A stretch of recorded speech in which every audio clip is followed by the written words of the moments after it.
Aí você fica pensando, tem alguém ouvindo essa rádio a essa hora, né? 7 horas da manhã, 6h30, nem lembro mais, que é 7 horas. Nossa, é enorme o público, é enorme, né? Então, é muita responsabilidade, né? Falar para uma pessoa, para duas, para 10, tanto faz. A responsabilidade é enorme e eu sei dela. Bom, mais uma vez o Adolfo me desafiou com este tema. É a 4ª vez que eu faço essa palestra, você acredita? Depois que eu preparei para cá, eu fui convidada outras vezes para fazer em outras casas. Aí eu falo, posso falar disso aí? Então é interessante, mas nenhuma palestra é igual a outra. Vocês já viram esses bonequinhos aí? Eu vi isso no Nordeste, uma vez que eu fui em Fortaleza. Isso é saleiro e pimenteiro. Então eles ficam abraçadinhos na mesa do restaurante. É um restaurante mais simples, né, gente? Não é uma coisa assim chiquérrima, não, mas um restaurante normal, né? Então tem o saleiro e o pimenteiro. Eu adorei, porque justamente, né, a gente tem sempre uma pimentinha na nossa vida, né? E a pimentinha é aquela pessoa que às vezes a gente chama de inimigo. E a doutrina espírita nos explica um pouco sobre obsessão, né? E o inimigo é aquela pessoa que você permite se ligar a ele por sua vontade, ao achar que ele é seu inimigo. Vocês trocam energias, né? E às vezes a gente tem a impressão de porque a pessoa desencarnou, não está mais na nossa vida, ela não tem mais como nos fazer mal, não é? Então, e eu já vou entregar o ouro assim no primeiro minuto da palestra, como sempre, porque eu quero que vocês fiquem o tempo inteiro pensando nisso. O seu bom proceder vai te livrar de inúmeros problemas. Quem foi que disse isso? Jesus. Jesus nos ensinou que nós precisamos amar a Deus, amar ao próximo, assim como nós amamos a nós mesmos. Se você tiver um resquício de maldade no seu coração, o Evangelho ainda não está ressoando em você e na sua vida como deveria. Eu trago uma situação minha, pessoal, acontecida essa semana, que me deixou assim preocupada.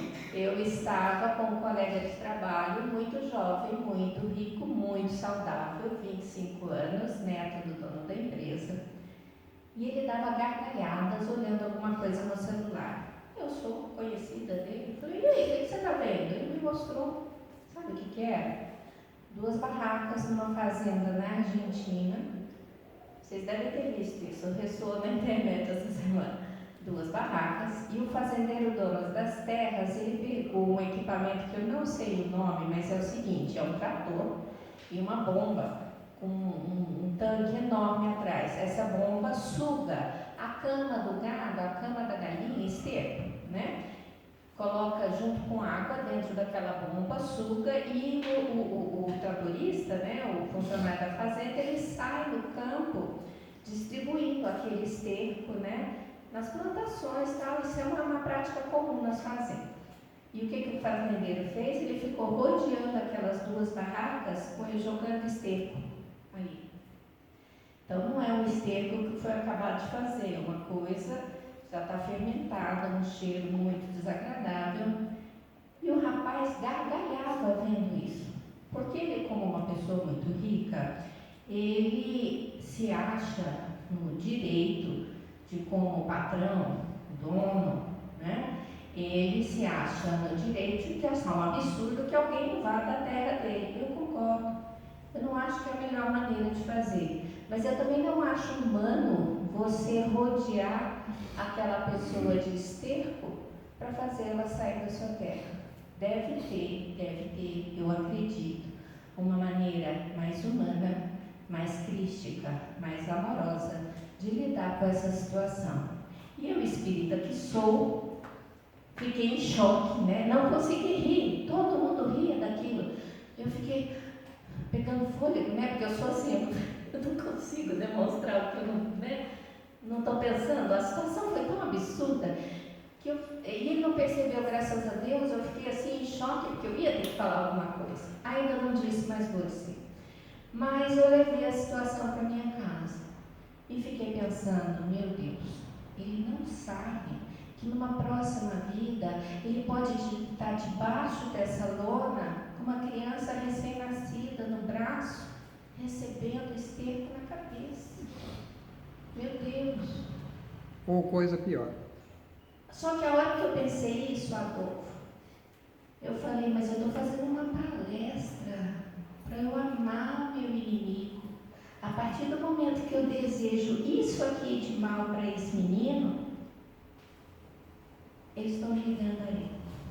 Eu estou sendo obsessora dele, estou me tornando inimiga dele. E ele meu, né? Então eu pensei, fiz uma oração, pedi a Deus, falei, Senhor, permita que esse rapaz tenha nessa vida, e isso vai acontecer, as experiências necessárias para que ele desenvolva o quê? Empatia.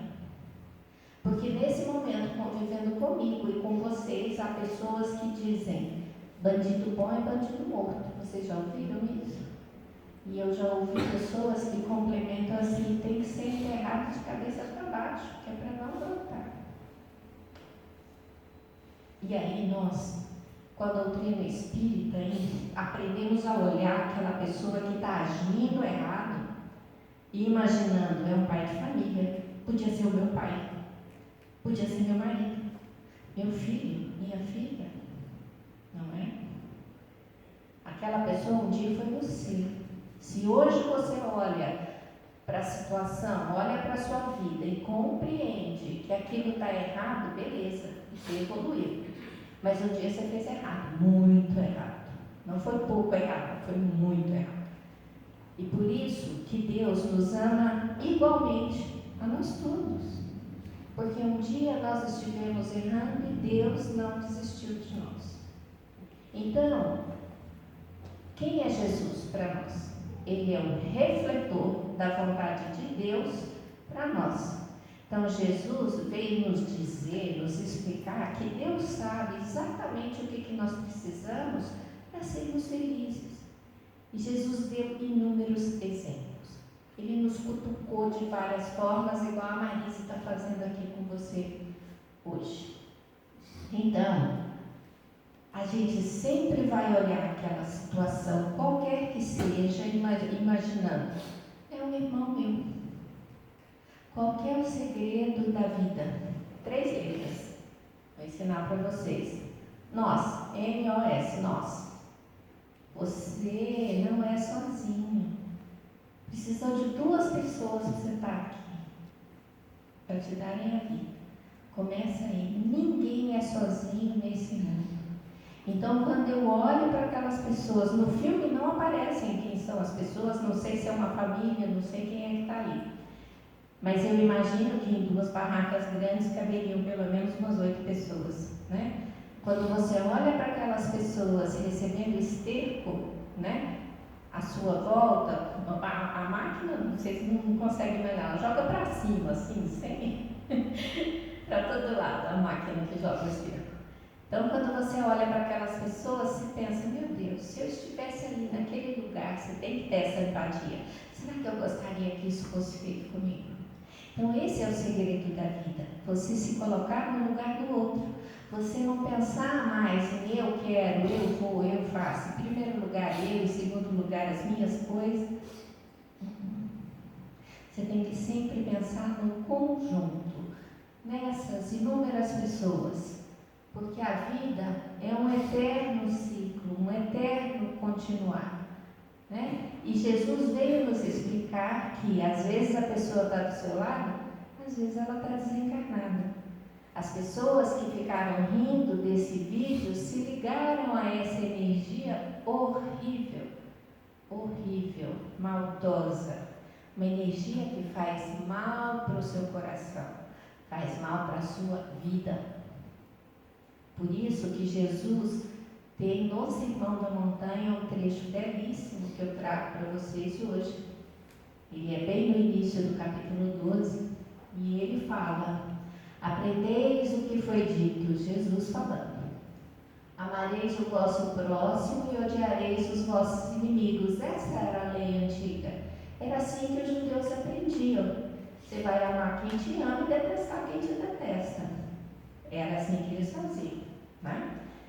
Eu, Jesus, porém vos digo: amai os vossos inimigos, fazei o bem aos que vos odeiam e orai pelos que vos perseguem e caluniam, a fim de serdes filhos do vosso Pai que está nos céus e que faz se levante o sol para os bons e para os maus, e que chova sobre os justos e os injustos. Porque se só amardes os que vos amam, qual será a vossa recompensa? Não procedem assim também os publicanos? Se apenas os vossos irmãos saudardes, que é o que com isso fazeis mais do que os outros, não fazem o outro tanto? Os pagãos? Então a mensagem de Jesus é muito mais extensa. E por que é que Jesus ensinou isso? Porque o inimigo, às vezes, ele está encarnado com você. Você sabe onde ele mora, você pode ir lá pedir desculpas, você pode fazer uma série de coisas para ele, mas às vezes ele está desencarnado. E aí a única coisa que vai permitir que você não se ligue a ele é o seu excelente proceder. Só que essa é uma construção, que eu, você, estamos aí na brequita todo dia, tentando ser melhores. Por que eu não consegui responder para o rapaz? Cara, você não sabe o que você está semeando para a sua vida. Será que você não sabe que você é livre para plantar o que você quiser, mas o Deus que te ilumina é justo a ponto de permitir que você colha o que você plantou? Então, nós nos ligamos aos encarnados e aos desencarnados por sintonia. Estou desejando o mal? Estou querendo que determinada pessoa morra? Né? Pronto, já está ligado. Né? Desejou o mal? E o Kardec vai nos ajudar muito a destrinchar esse negócio aqui, nos dando uma série, né? Ele vai trazer uma série de recursos para a gente. Mas antes do Kardec, este é mais uma fala de Jesus. Ele fala: reconcilia-te com o teu próximo enquanto estás a caminho com ele. Sabe? Porque às vezes essa pessoa desencarna, né? Aquela pessoa que de repente não foi você que fez mal para ela, foi ela que fez mal para você, mas ela desencarna. E aí, bicho, você vai demorar a encontrar com ela. Eu estou lendo um livro que chama Ação e Reação, muito interessante, que os personagens são histórias reais, né, verídicas. Os personagens é pai e filho que cuidam lá de uma mansão, e eles estão conversando com o André Luiz, e ele conta a história dele, e ele fala: você já se encontrou aí com a sua madrasta da vida anterior, que eles assassinaram, né, a mulher? Não consegui encontrar com ela. Tem 500 anos que ele já está no mundo espiritual. Não consegui encontrar com ela. Ué, mas você, cheio de mérito, não conseguiu encontrar com ela? Ele fala: não consegui. Ué, mas os seus mentores, eles não sabem onde ela está? Eles sabem. Os mentores sabem. Mas ele, com todo o mérito que ele já tem, ainda não pode se reencontrar com ela. Porque o que você faz com uma pessoa que você prejudicou? Você organiza uma nova encarnação com ela. É assim que a gente consegue ir se realinhando. É por isso que às vezes aquele vizinho que te irrita tanto foi colocado do lado da sua porta para você aprender a amar ele. Eu sou síndica. Tem nada que faz você amar mais os seus vizinhos do que você virar síndica. E aí é muito engraçado. São só 7 casas, mas vocês não fazem ideia. E aí tudo que acontece vem parar na minha mão. E aí entrou uma moradora nova, ela falou: por favor, me coloque no grupo do condomínio. Eu falei: não tenho. Ué, você administra um condomínio sem ter um grupo? É, minha filha. Se você quiser falar, se tiver alguma reclamação, é comigo. Ou então vai lá no teu vizinho e resolve com ele, né?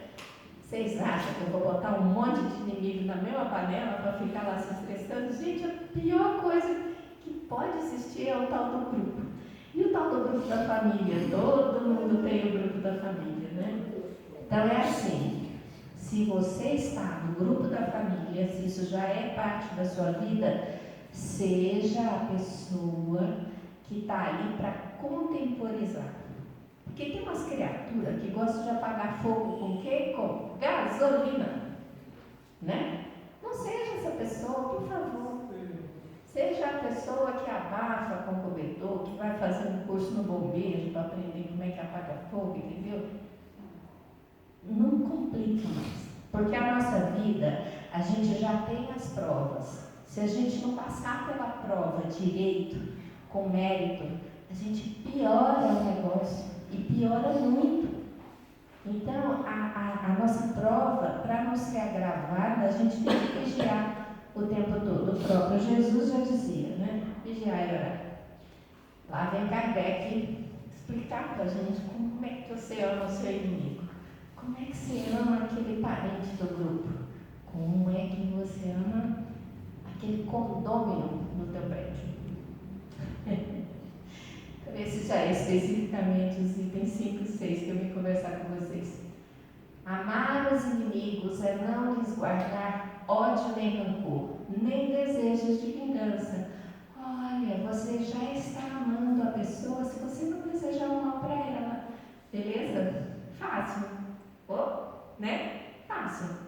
Só de você não desejar o mal, você não está se ligando.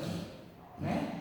O rapaz, quando viu o filme, só dele ficar rindo e ficar tripudiando, pronto, ligou ali.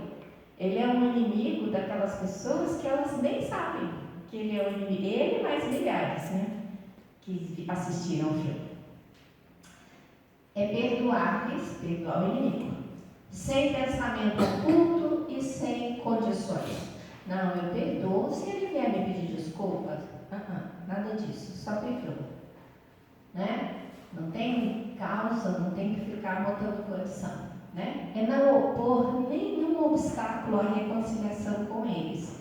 É desejar-lhes o bem e não o mal. É experimentar júbilo, alegria, em vez de pesar, em vez de tristeza, com o bem que lhes advenha.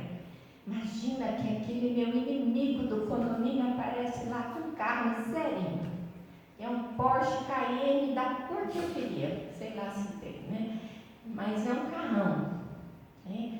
O que você vai fazer? Beleza, joia, bom demais. Né? Aconteceu uma coisa muito engraçada. Tudo do que acontece na minha vida eu fico pensando, meu Deus, o que é que eu tenho que fazer se Jesus estivesse aqui do meu lado, que eu não ia ficar envergonhada? Um sobrinho meu, um primo, na verdade, passou em medicina em Sorocaba. Primeiro pensamento da Marisa, que eu tenho um filho morando fora também. Nossa, mas isso vai ficar caro demais. Aí eu pensei, gente, não sou eu que vou pagar a conta, eu tenho que me alegrar. Que bom, está fazendo medicina em Sorocaba. Ótimo, né? Mas assim, por curiosidade, é R$9.000 a mensalidade, tá? Então, é muito caro você ter um filho fazendo medicina hoje em dia. Tem que, assim, a família inteira se organizar. Você já pensou uma despesa dessa? Para mim é impagável, mas para muita gente é possível, né? Então, é engraçado, as coisas acontecem. Eu, em vez de me alegrar, eu me preocupei. Falei, opa, né? Mas eu não tenho como ajudar, porque se eu tivesse, eu tinha que ajudar, tá? Então, se alguém passar no vestibular, trata de, se você tem condições, vai ajudar, né? Então, você tem que ficar feliz quando o outro consegue as coisas, né? Isso é muito importante. É socorrê-los em se apresentando ocasião. Sempre, em qualquer situação. Se alguém que está do teu lado precisa de ajuda, pede ajuda, faça, tá? Porque às vezes a gente que é espírita fica assim, não, ele está passando por essa situação porque ele precisa passar. Ok, ele precisa passar, mas se você está assistindo, você também precisa participar, ajudando, nem que seja com a sua presença, nem que seja para oferecer um copo de água, tá bom? Então, você tem que ajudar, né? Você tem que socorrer e você tem que se abster por palavras e por atos de tudo que possa prejudicá-lo e, finalmente, retribuir-lhe sempre o mal com o bem, sem a intenção de os humilhar. Quem assim procede, preenche as condições do mandamento. Amai os vossos inimigos. Resumo da outra, não desejar mal para o inimigo. Se você puder ajudar, ajuda. Se você puder não pensar mal dele, não pense. E perdoa sempre. É assim. Tá? Então a gente começa, primeira coisa, não desejando mal, já tá bom. Tá bom não, pode ser melhor, né? Eu agora trago para vocês uma história que o Amaral colocou no grupo da Sejoma. E eu já ia contar ela aqui hoje, mas justamente foi ótimo rever o Divaldo contando. O Divaldo Franco conta que por 45 anos ele foi perseguido por um inimigo. Para o médium que consegue ter a vidência, ele vê o mundo espiritual igual eu estou vendo vocês aqui. Tá? Todo mundo, encarnado, desencarnado. Imagine ele por 45 anos, uma pessoa maltrapilha, mal-humorada, diz que tinha mau cheiro, aquele inimigo dele. E ele se materializava perto do Divaldo desde muito cedo, xingando, incomodando. Nos momentos mais desagradáveis, lá estava o inimigo junto e falando mal dele. Você é uma pessoa horrível, você é uma péssima pessoa, quem te viu, quem te vê, e de todas as maneiras, imprecações várias. E o Divaldo, o Chico Xavier, aquela bênção de pessoa, se acostumou, até sentia falta na hora que o rapaz não aparecia. Tinha dia que o rapaz não vinha, a hora que ele chegava, fulano, onde você estava? Me deixou aqui sozinho o dia inteiro. 45 anos. Aí um dia, o Divaldo tocar a campainha da mansão no caminho, o Divaldo, tarde da noite, o Divaldo vai até a porta e na porta dele tem uma criança recém-nascida, ainda com o cordão umbilical sem dar o nozinho, do cordão, cheia de formigas, a criança, era uma menina cheia de formigas. O Divaldo pega aquela criança desesperado e tira as formiguinhas do rosto, da boca, e ele agoniado com aquilo, e o obsessor do lado. Falou, o que você vai fazer com essa menina? Ele falou, já é minha filha. Se os pais não a reclamarem, é minha filha, a partir desse instante será por mim adotada, eu vou dar para ela educação, alimento, o que for possível vai ser feito. E ele fala, mas ela, o obsessor, mas ela é negra.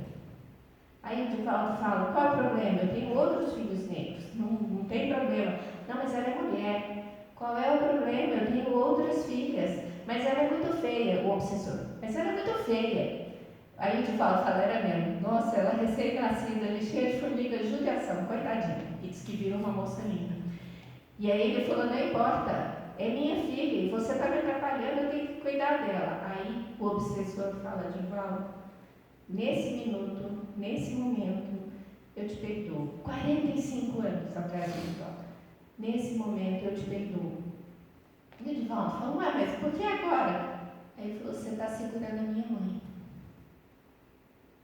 Então, a gente não sabe qual é a nossa atitude que vai quebrantar o coração daquele inimigo, encarnado ou desencarnado, que está ao seu lado. Então, não tem erro. Você entender o Evangelho de Jesus, trazer ele para a sua vida, cada situação que te acontece, se você ficar pensando, será que eu me envergonharia de estar agindo dessa maneira se Jesus estivesse aqui olhando para mim? Nossa, eu faço isso muito, na dúvida eu falo, o que não me envergonharia? Então, escolha sempre o bem, a paz. E o segredo é esse. Aqui a Joana de Ângeles, infelizmente, cortou, mas é dela. Não há coração tão perverso que, mesmo a seu mau grado, não se mostre sensível ao bom proceder. A minha última fala para vocês nessa noite é essa. E eu achei muito interessante que o Chico Xavier me relembrasse isso. Ele vai dizer o seguinte, o perdão é a lição mais difícil, por isso Jesus a reservou por último, quando nos ensinou que o perdão é mais uma questão de atitude que de palavras. E que momento foi esse?